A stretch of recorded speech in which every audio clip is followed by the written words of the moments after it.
Ora, viva, muito boa noite, caros telespectadores, estimados internautas que nos acompanham a partir do Facebook, assim como os que nos acompanham a partir do YouTube. Está no ar o Análise Econômica, quarta-feira sim, trazemos este que é o nosso espaço de conversa de eventos econômicos e sociais do nosso país, mas também da diáspora, que afetam, de certo modo, a vida dos cidadãos a partir de casa.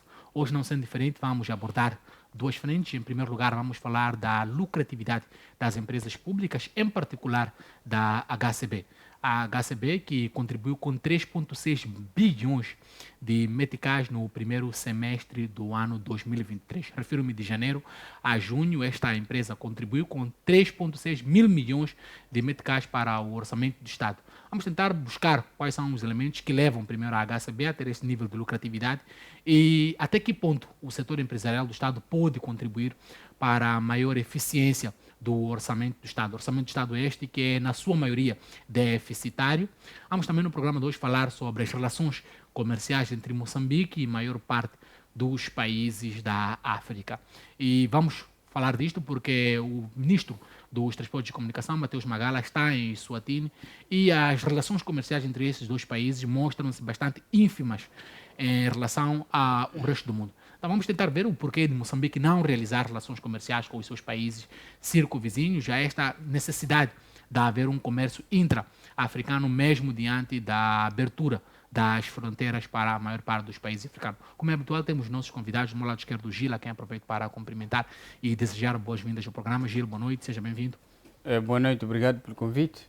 Cumprimentar meu colega do painel, Dr. Camayo, e a redação da FTV. Camayo, boa noite, seja bem-vindo ao nosso programa. Mais uma vez, quarta sim, quarta fim, estamos aqui para trazer a realidade econômica do nosso país. É verdade, muito obrigado, Salvador, pela saudação. Quero igualmente saudar o Gil Aníbal, colega de painel, presidente, e também saudar os nossos telespectadores e internautas que nos assistem das diversas plataformas digitais, que quarta sim, estão ligados ao nosso programa para entender de forma mais esclarecedora sobre os temas que vão mexendo com a economia do país. Exato. Mais uma vez, obrigado, Camayo. Vamos iniciar mesmo com o nosso debate e vamos para o primeiro tema, que é esta contribuição da HCB em 3,6 mil milhões de meticais para o orçamento de Estado. Gil, temos a HCB, que é uma das maiores empresas de produção de energia da África Austral, empresa pública com uma grande relevância. Até que ponto esses números podem suscitar a relevância do setor empresarial do Estado? Só uma correção aí. É uma sociedade anônima. Exato. Apesar de ter esta participação do Estado. De ter 85 de ações detidas pelo Estado, através da rede do Zambeze, acho que é isso. Mas está correto em termos, pronto, estamos em debate. É uma sociedade anônima. É importante referenciar este tipo de sociedade já para discutirmos a distribuição desses dividendos. Exato. Pronto. É uma realização num contexto em que a maior parte do tecido empresarial do Estado, que é empresa pública ou participada, como é o caso da HCB, está no vermelho. Então, quando surge no meio de aquele termo que se usa, peixes um pouco estagnados e aparece uma a nadar, há que congratular primeiro a gestão da empresa. A segunda é a visão do Conselho de Administração acima de tudo, porque tem que perceber que a HCB, para além de ter contratos internos, tem contratos externos, como o da África do Sul, Zâmbia, etc., que fornece energia. Exato. Com valores em dólar. Então, estamos a dizer que é uma empresa moçambicana, ou seja, constituída por leis moçambicanas, que está a faturar com outros estados e está aqui a cumprir aquilo que sempre economicamente temos discutido, que um estado tem que fazer negócios com outros estados através das suas empresas, ou públicas ou participadas. A HCB é um dos bons exemplos. Gil, onde é que a HCB acerta e as outras empresas falham para não dar esta contribuição também efetiva para o orçamento do Estado? Porque, aliás, o que está em debate é esta contribuição da HCB para o orçamento do Estado. O Camayo já respondeu. É na gestão e a estratégia de negócio.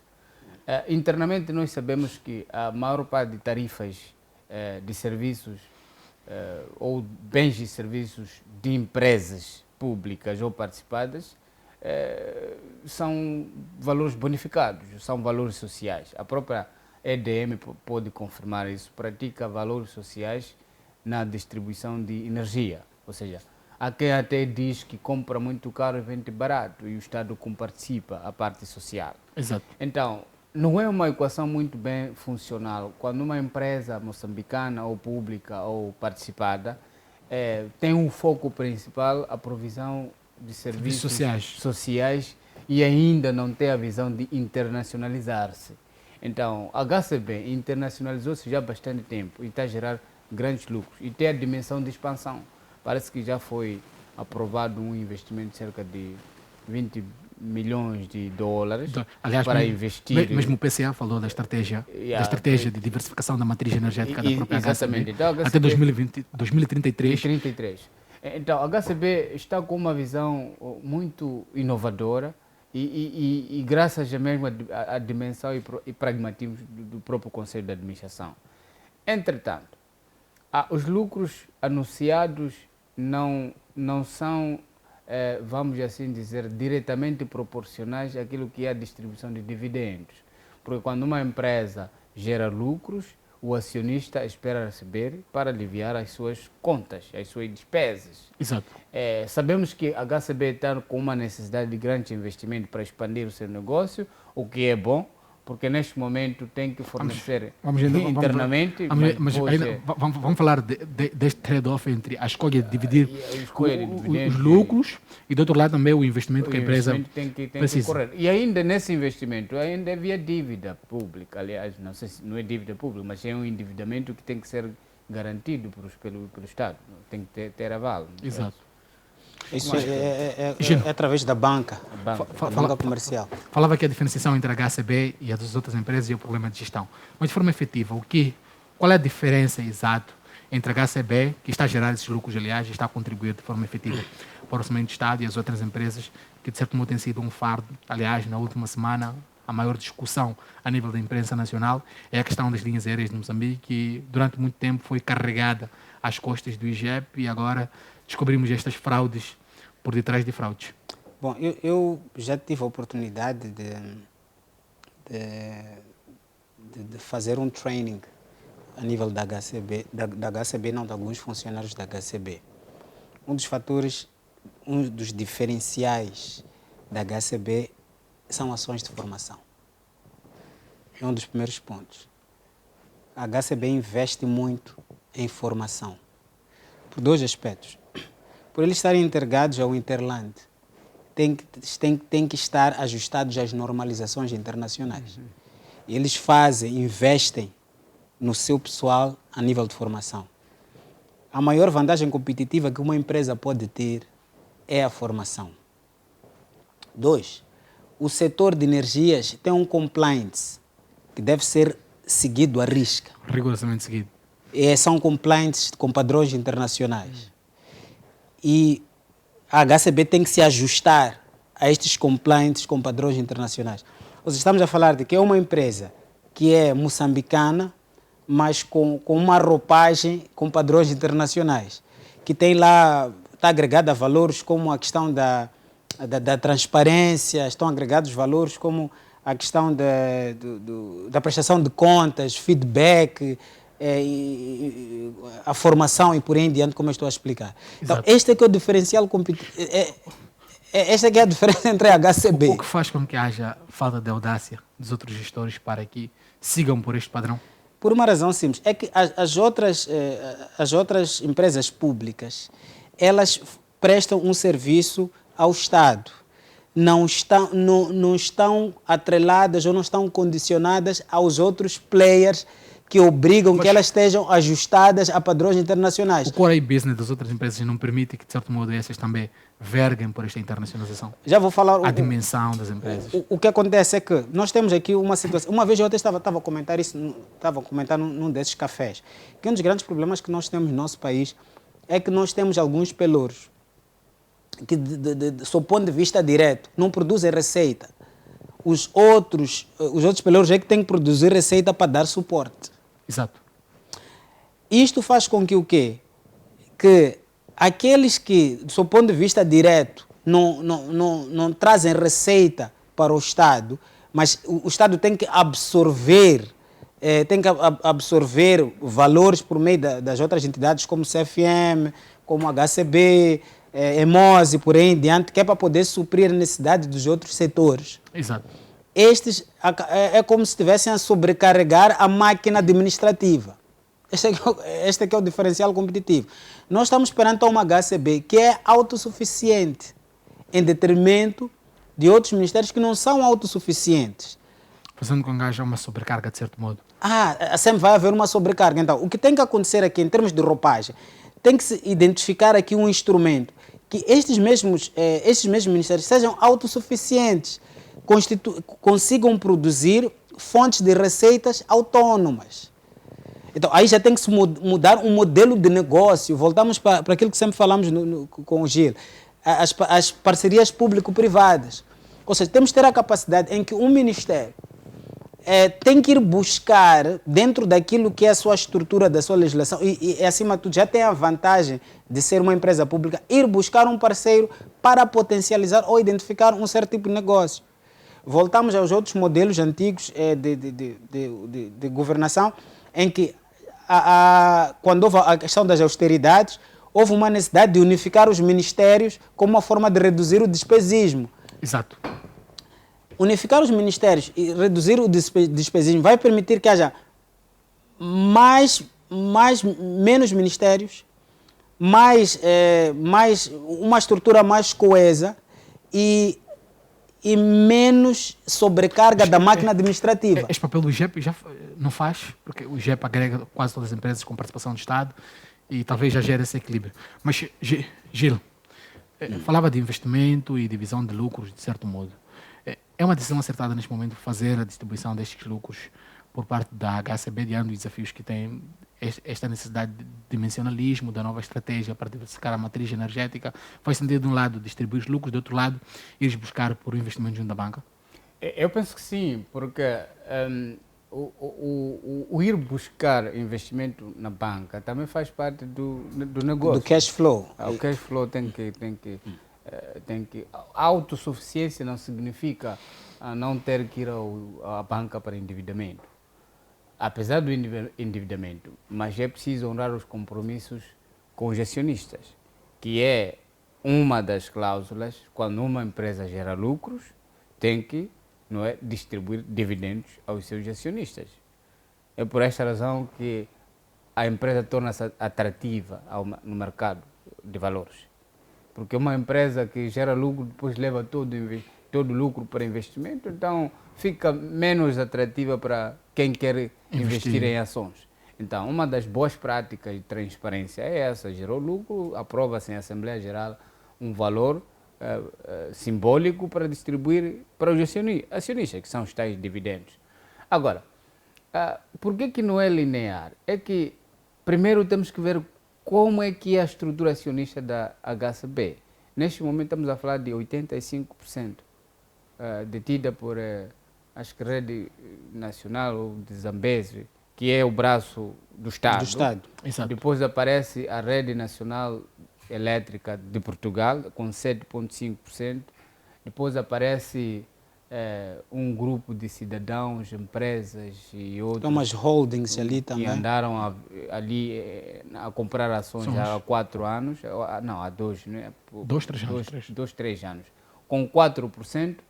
E 3,5% é ação da própria HCB, ou seja, é o valor que é cativado para a própria empresa. É a engenharia que encontraram. Então, não há, digamos assim, uma distribuição linear entre ganhos e os investimentos. Por quê? Aliás, os ganhos e os dividendos. Ganhos, estou a falar de lucros da empresa e os dividendos a distribuir. Vamos olhar quanto é que cada ação custa para os que vão receber os dividendos. É 0,156 meticais. Estamos a falar que para ter 56 meticais, não, 156 meticais, tem que ter 1000 ações.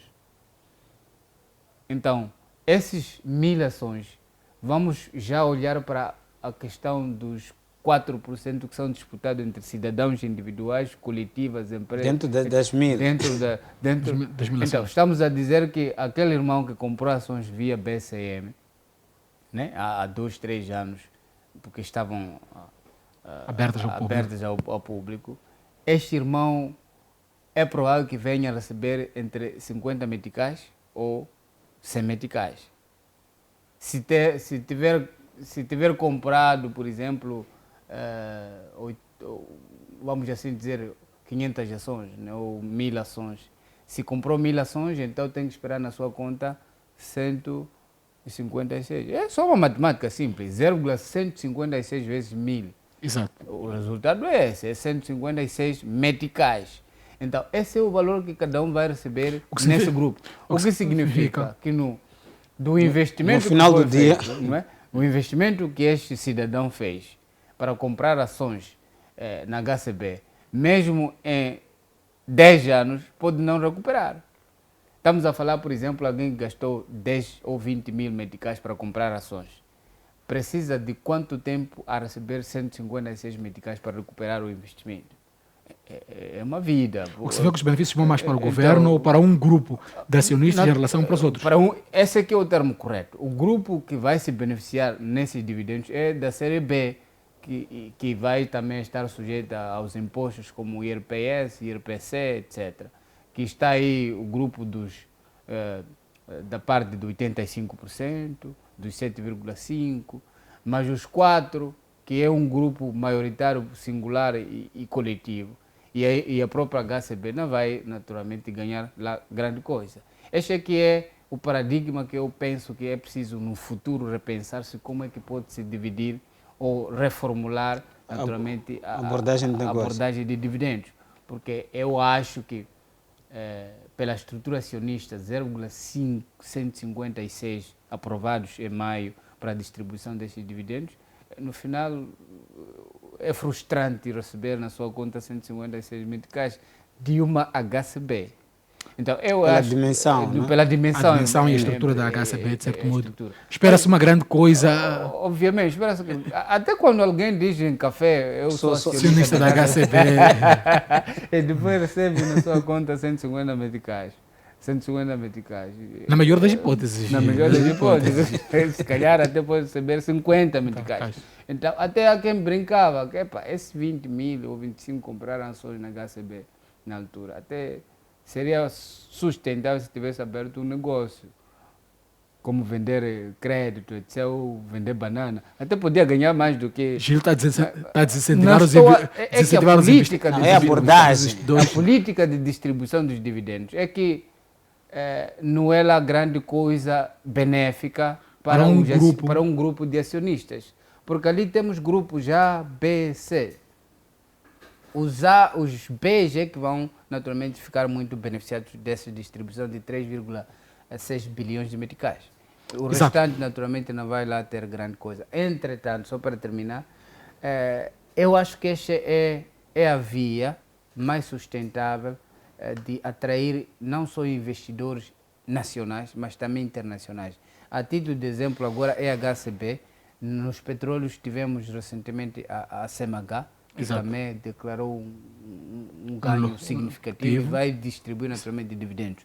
Mas, no final, esses dividendos, essas ações estão indexadas na Bolsa de Valores de Moçambique. E a política da Bolsa de Valores de Moçambique, como sabemos, é mais política pela estrutura da própria Bolsa. Se calhar é por isso que não é lá muito atrativa em relação às outras sociedades anônimas, como a do setor da indústria. E a própria Bolsa de Valores procura ter uma cota nesses processos. Nesses processos. É por isso que muitos são céticos em aderir à Bolsa de Valores. Temos ainda muito por discutir, temos que passar mesmo para o segundo tema, mas antes disso vamos registrar um curtíssimo intervalo de tempo e voltamos já.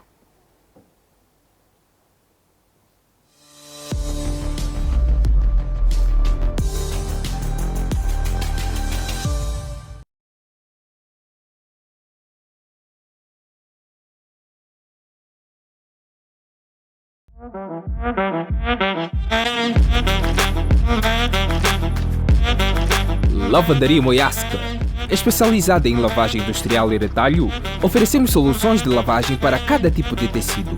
Limpeza a seco para as peças mais delicadas e do ramo industrial. Fazemos a questão de conhecer as suas necessidades para oferecer uma solução à sua medida.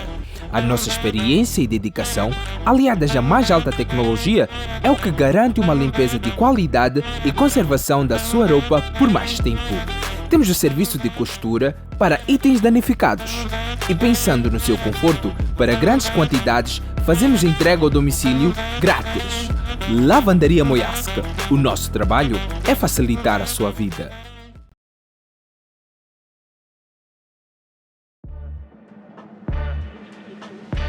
FCG.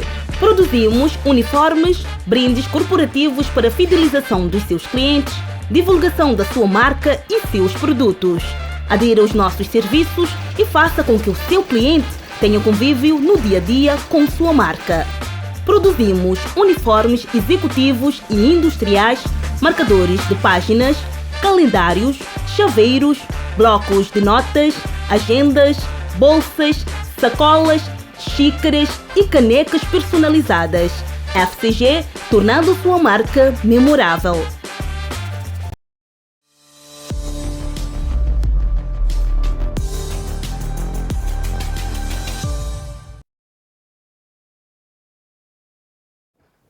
Mais uma vez, boa noite, caro telespectador, estimado internauta que está a acompanhar o nosso análise econômica, nosso espaço de conversa e debate de eventos econômicos e sociais. Agora para discutir o nosso segundo tema, que está relacionado com as relações econômicas de Moçambique com alguns países africanos e, neste caso particular, as relações econômicas com o Eswatini.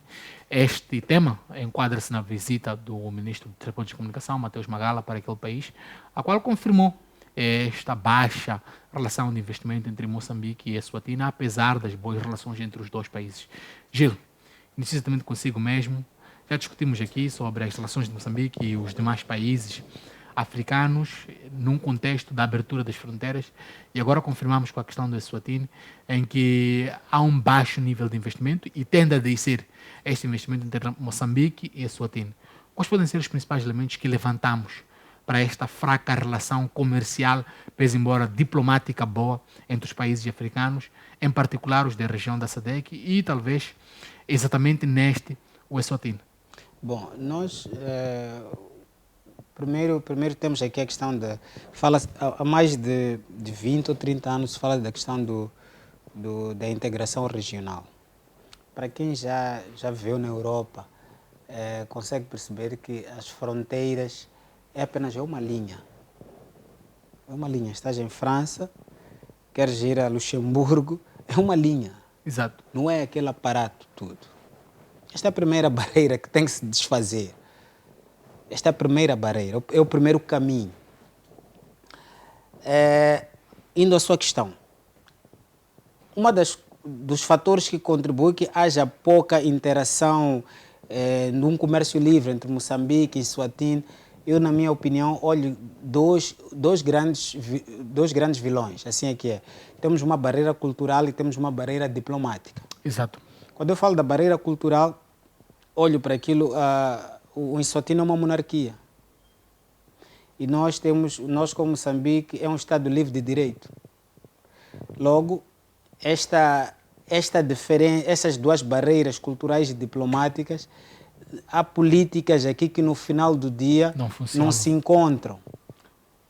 Ou seja, não há espaço para não há um espaço para um desenvolvimento individual e por aí em diante. Mas, Gino, se formos a pegar a balança comercial de Moçambique, podemos entender que os maiores parceiros comerciais de Moçambique, exceptando a África do Sul, quase nenhum africano. Sim, não, eu estava a olhar o caso concreto do Eswatini, só estou a tentar ir buscar aqui essas duas barreiras, que é a barreira cultural e diplomática. Agora, pegando o seu fio de pensamento, o que é que faz com que o nível de relação entre Moçambique e Eswatini seja muito fraco? É esta total dependência que os dois países têm para com o exterior. E temos um agente em comum, que é a África do Sul. Exato, o beligerandário. Exato, temos aqui a África do Sul. Moçambique tem dependência com a África do Sul, o próprio Eswatini tem dependência com a África do Sul. Ou seja, não, sob o ponto de vista estratégico, não convém ao Eswatini firmar um braço comercial com Moçambique versus firmar um braço comercial com a África do Sul. Estamos a falar em termos de benefícios, O custo-benefício. crescimento da África do Sul, de certo modo, dificulta o desenvolvimento das relações com os demais países. Naturalmente, esse é um dos fatores que impede a integração regional.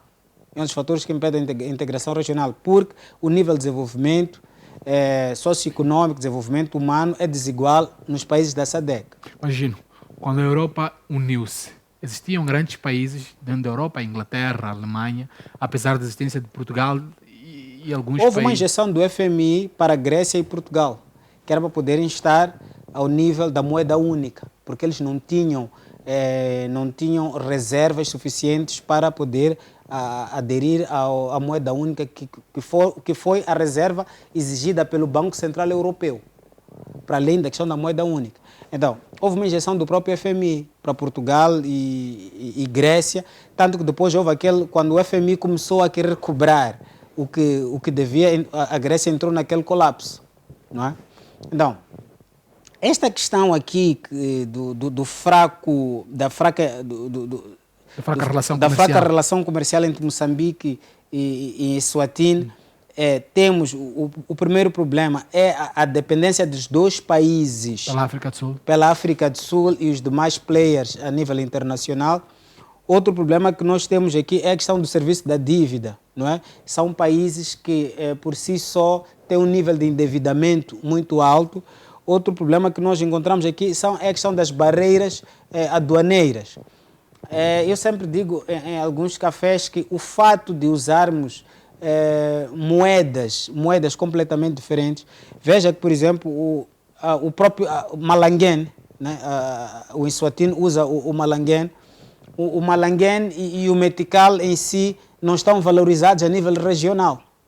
Não estão valorizados. Então, as próprias moedas não são robustas o suficiente para estimular as relações comerciais. Para estimular as relações comerciais. Se forem para encontrar aqui um meio termo, os dois países vão negociar em rands, que sai mais em conta do que negociar em dólares pela procura de moeda. Gil, relações comerciais entre os países africanos, em particular esta questão de Eswatini, quais são as barreiras? Já disse tudo, não é? Secundário.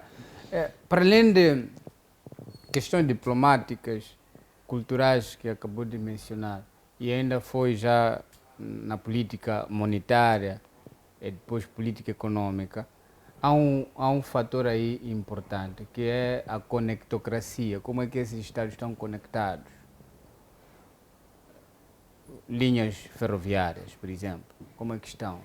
Linhas rodoviárias, como estão? Fluxo aéreo, como está? Fluxo fluvial, porque temos rios aqui. Exato. Que até nos causam problemas deste lado sempre que chove. Eu gosto de ir a Eswatini de carro, porque eu gosto de ver aquela paisagem muito linda, em termos geomorfológicos, e ali faz-se um bom turismo, o que nós chamamos de geoturismo, não é? Então, por falta desses fatores de conectocracia entre os dois estados, reduz o fluxo de bens, de pessoas, e não tendo fluxo de bens e de pessoas, as receitas econômicas caem. Este é um facto. O facto também mais importante é a depreciação do metical e também a desvalorização da moeda local, o Malanguém. Em Eswatini, hoje, a única moeda que se calhar circula em 80% é o rand. Mais do que a moeda local? Mais do que quase todas as lojas usa-se o rand do que a moeda local. Então fica difícil em termos de política monetária, vamos assim dizer, celebrar acordos robustos entre esses dois estados, em que cada um deles tem receio de usar a sua própria moeda. Moçambique não faz transações com o metical. O metical não é conhecido, não sei. Nas praças internacionais. Não é conhecida. A moeda não é conhecida. Eu já tentei até levar umas moedas para ver se trocava. Ninguém conhece a moeda. Só é conhecido o rand, ao nível da região, e depois outras. Ao nível da região, uma das moedas mais conhecidas, transicionadas exatamente o rand. No continente europeu, asiático, americano também, é o rand. Então, as nossas moedas também contribuem o fraco desenvolvimento econômico entre os estados da região. Por isso a tal integração não pode ser vista como troca de bens e serviços, também é uma integração política, diplomática e ainda esta questão de discussão sobre questões de conectar entre os Estados. As nossas estradas, por exemplo, Moçambique, estas moçambicanas, não têm qualificadores internacionais. Então fica difícil estabelecer um fluxo funcional entre os Estados aqui próximos.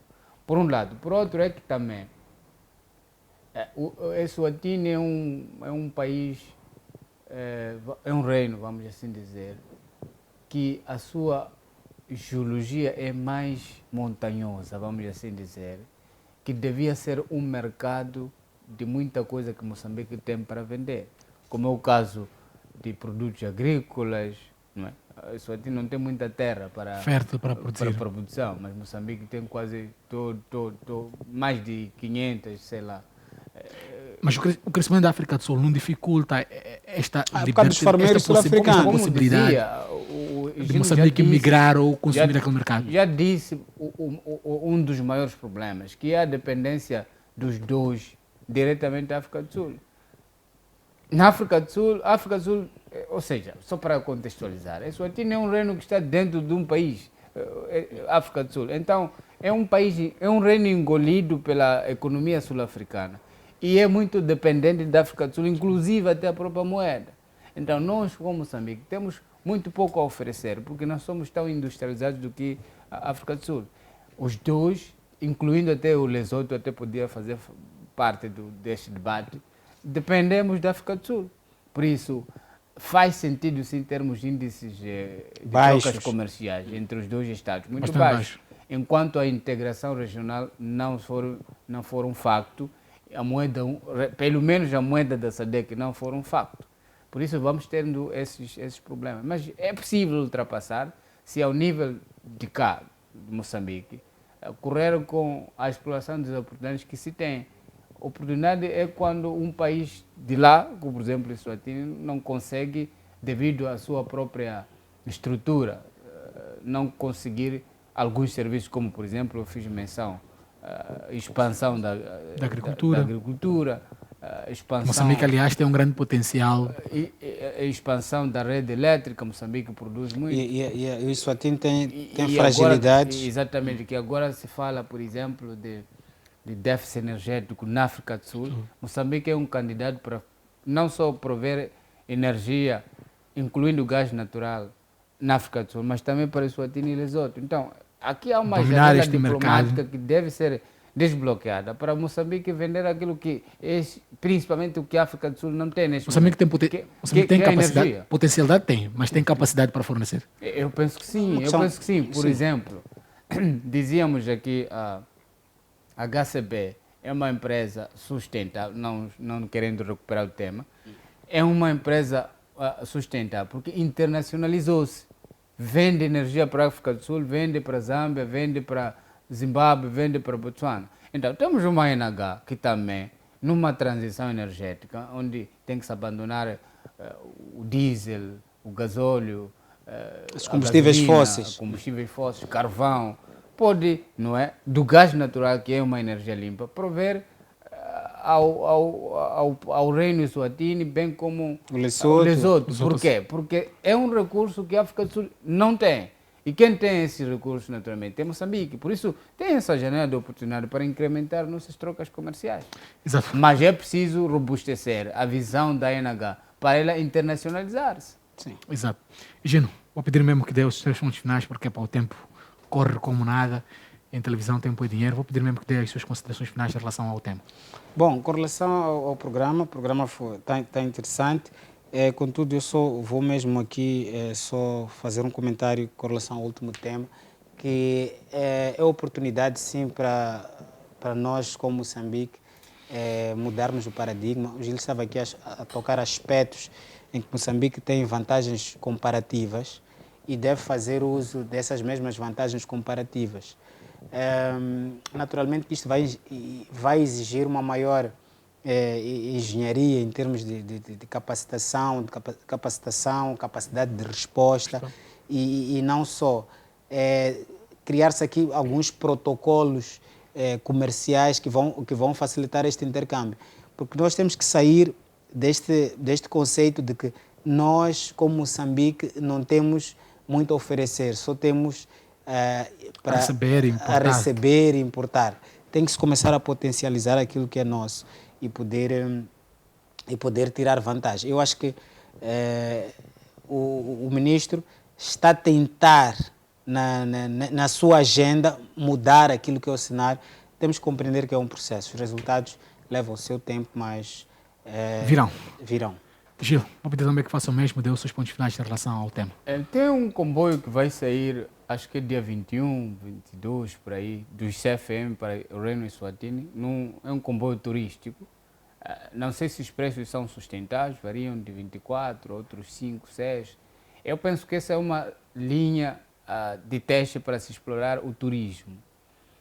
Porque Moçambique tem muita cultura que pode vender ao Reino Eswatini. Bem como o Eswatini tem a cultura do reino, aquelas capulanas, etc. Exato. Muitos moçambicanos gostariam de conhecer essa cultura, explorar ainda mais. Então pode-se explorar essa janela de negócio, que é o turismo, e muito sustentável, mas é preciso termos aqui a capacidade de conectar esses dois países, até com valores bonificados, ou via ferroviária, ou rodoviária, ou mesmo aérea, de modo... são países muito próximos. Então, com o fluxo de pessoas, provavelmente a economia vinda do setor turístico seria um grande, vamos assim dizer, catapultador para elevar outros subsetores. Esse é um facto. O outro é que provavelmente a moeda é preciso discutir se o rand volta ao de cima para os dois países, ou tem que se encontrar um meio termo para a escolha de uma currency, como se diz. Exato. Mais uma vez, obrigado, Gil, mas também obrigado, Chino. E em especial agradecer a ti, caro telespectador e estimado internauta, que esteve connosco nesse espaço sensivelmente 1 hora. Estamos aqui a discutir temas de importância nacional. Falamos, em primeiro lugar, sobre os dividendos da HCB e os benefícios que Moçambique, em particular o Orçamento de Estado, ganha com a obtenção de lucro de empresas públicas, como exemplo da HCB. Mas também falamos das relações comerciais entre Moçambique e os outros países, em particular o caso da Eswatini, e de como Moçambique pode potencializar as suas relações de modo a tirar ganhos destas potencialidades, passa a redundância, que o país tem junto dos outros países, como é o caso das energias, aliás.